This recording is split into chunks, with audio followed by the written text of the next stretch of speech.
कहते हैं नदी किनारे रूखड़ा जब तब होए विनाश। देखो बहुत ज्यादा असर पड़ता है अपने पड़ोसियों का। अगर पड़ोस में हालात ठीक नहीं हो तो उसका सीधा असर पड़ता है उसके आसपास के रहने वाले लोगों पर, और यही हाल देश के साथ भी है। म्यांमार में चल रही समस्या के बीच अब रूस ने कुछ ऐसा कर दिया है जो भारत के लिए भी बड़ी मुसीबत बनने वाली है। तो वहीं दूसरी तरफ अब इजराइल ने मुसीबत में भारत ने इजराइल के साथ क्या किया उसके बारे में खुलकर बोला। जियोपॉलिटिक्स में मची है उथल पुथल, जानेंगे इन खबरों को विस्तार से। देखो हाल फिलहाल में इजराइल और फिलिस्तीन के बीच का मामला इतना उछल गया है कि हम ये भूल गए हैं कि हमारे पड़ोस में म्यांमार में भी हालात ठीक नहीं है। म्यांमार में तख्ता पलट के बाद एक बार फिर जहां आम जनता के बीच उग्रवादी संगठन आगे आ चुके हैं और आम जनता चाहे लाख प्रदर्शन करे वहां की सरकार सुनने को तैयार नहीं है, तो वहीं अब तो उनकी सरकार ने एक नया फैसला भी ले लिया है।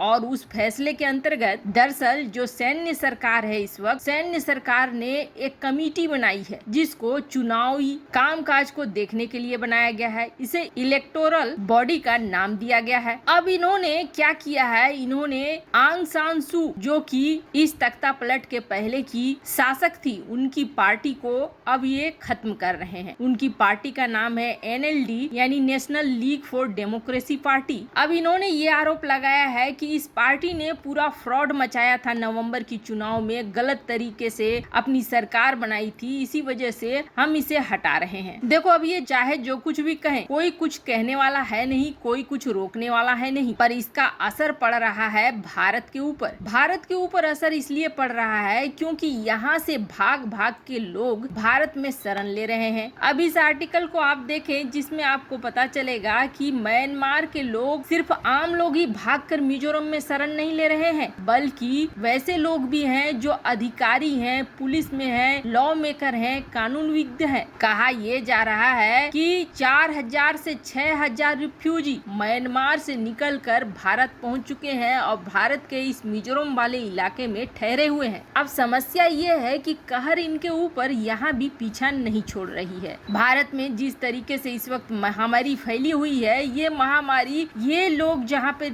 हैं वहाँ पर भी देखने को मिल रहा है। पर अब ये समस्या और भी ज्यादा बढ़ेगी, और भी ज्यादा इसलिए बढ़ेगी क्योंकि रूस ने इस क्षेत्र में एक ऐसा निर्णय ले लिया है जो कि न सिर्फ म्यांमार के आम लोगों की समस्या बढ़ा रही है बल्कि भारत की भी समस्या बढ़ा रही है। देखो चीन और रूस इस मामले में साथ खड़े दिखाई दे रहे हैं म्यांमार सेना के, ये तो बिल्कुल साफ है। पिछली बार जब म्यांमार सेना ने परेड कराई थी तो उसमें निमंत्रण दिया था जिसमें रूस, चीन, भारत सारे पहुंचे थे, लेकिन सेना प्रमुख ने रूस को अपना सच्चा दोस्त बताया था। अब रूस ने एक बड़ा फैसला ले लिया है। हालांकि रूस का एक डील हुआ था और ये तभी हुआ था जब आंग सान सू की सरकार थी। देखो रूस के पास एक खतरनाक ड्रोन है। अब तक हम सिर्फ ये जानते थे कि इजराइल के पास है, तुर्की के पास है, रूस के ड्रोन सामने नजर नहीं आए थे, पर रूस का ड्रोन है जिसे अबू धाबी में खास तौर पर प्रमोट किया गया। ये है ओरलन 10E। ये एक मीडियम रेंज का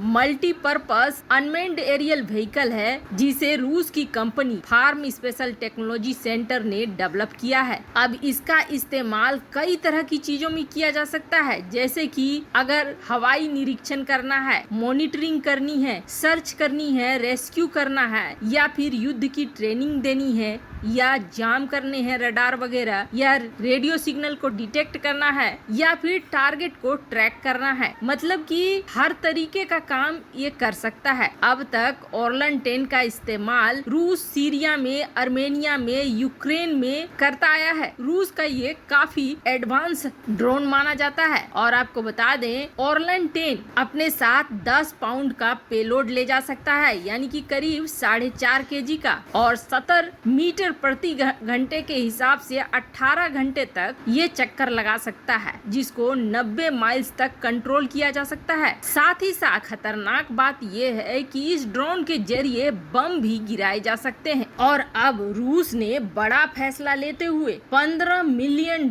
के मिलिट्री इक्विपमेंट्स म्यांमार को बेच दिया है, और जिसमें ओरलन 10E सर्विलांस ड्रोन भी है, तो वहीं पेंटासिर मिसाइल डिफेंस सिस्टम भी है। और इसके लिए रूसी रक्षा मंत्री म्यांमार भी गए थे। वैसे तो ये डील आंग सान सू के तख्ता पलट होने से एक हफ्ता पहले किया गया था, पर अब हथियारों के अपने बिजनेस को रोक नहीं रहा है रूस, और इन सारी चीजों को पहुंचा रहा है म्यांमार को। वैसे तो अब ड्रोन की बिक्री शुरू करके रूस इजराइल को, चीन को एक बड़ी चुनौती दे रहा है, लेकिन इसका असर अब ये होगा कि म्यांमार की सेना इसका इस्तेमाल करेगी आम लोगों पर, और फिर वो आम लोग भाग भाग कर भारत की तरफ आएंगे और भारत में घुसपैठ बढ़ाएंगे। तो वहीं दूसरी तरफ अब आखिरकार इजराइल इस मामले पर बोल पड़ा कि अभी जो संघर्ष हुआ उसमें भारत ने क्या किया। देखो, हाल फिलहाल में भारतीय जनता का एक बड़ा हिस्सा अपनी सरकार से नाराज था,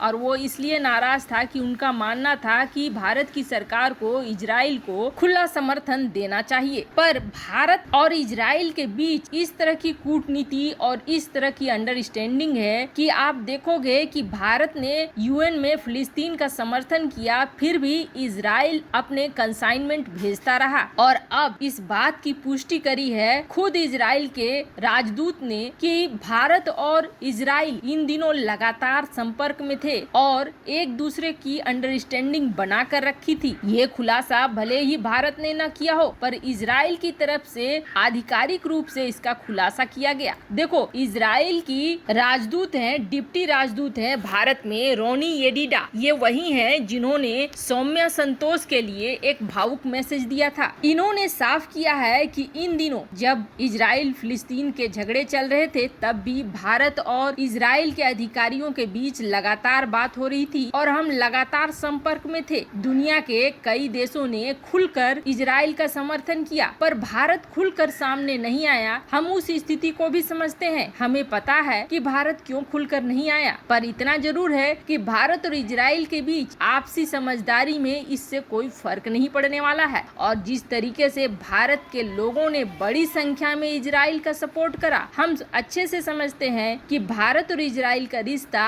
इन सब चीजों से कहीं आगे है। और भारत का यूएन में बयान देना बेहद संतुलित था, और हम उनके बयान की भी प्रशंसा करते हैं। उन्होंने फलस्तीन इजराइल दोनों को संतुलन में रहने का बयान दिया, जो कहीं भी गलत नहीं है। देखो, अब तो ये बिल्कुल साबित हो गया कि भारत कूटनीतिक रूप से काफी गहरी चाल चल रहा है। वैसे आपको क्या लगता है, क्या अब भी भारत को खुलकर सामने आना चाहिए इजराइल के सपोर्ट में? कमेंट कर अपनी राय जरूर बताएं। जल्द मिलते हैं अगले वीडियो में नई खबर के साथ।